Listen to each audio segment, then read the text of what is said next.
рахматуллахи ва баракатуху. Алейкум салам ва рахматуллахи ва баракатуху. Расскажите о себе, о сегодняшнем мероприятии, чему оно было посвящено. Меня зовут Самира, я являюсь учредителем общественной организации «Поколение». Сегодня мы провели чаепитие в мечети Мунира. Посвящено было чаепитие женщинам. В частности, тема была, которая всегда волновала, волнует и будет волновать всех людей, да, общества. Тема «Женщины в исламе».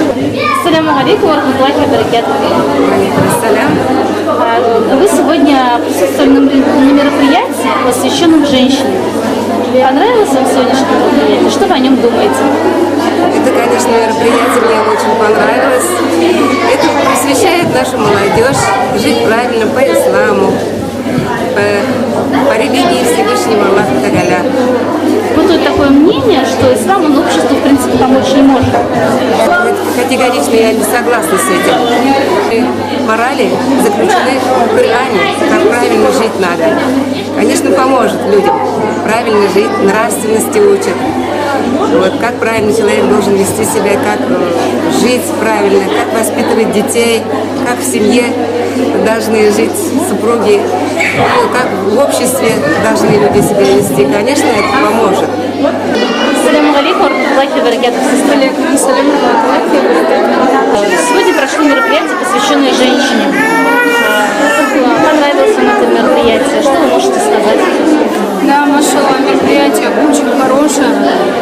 Настолько, да, что прям дотронуло до сердца, до глубины души, да, что и тема настолько важна, да, что я как мать своего ребенка, своей дочери, я хочу, чтобы мой ребенок, иншаллах, воспитывался в исламе, воспитывался до конца своих дней, пути Аллаха, да, распространял религию ислам. И та порочность, которая сейчас есть, чтобы не коснулась ее, и не только ее, тех людей, субханаллах, да, тех сестер, тех матерей, моих близких, моих родственников, да, чтобы этого не коснулось. Тема очень важная, тема настолько полезная, да, что побольше таких мероприятий.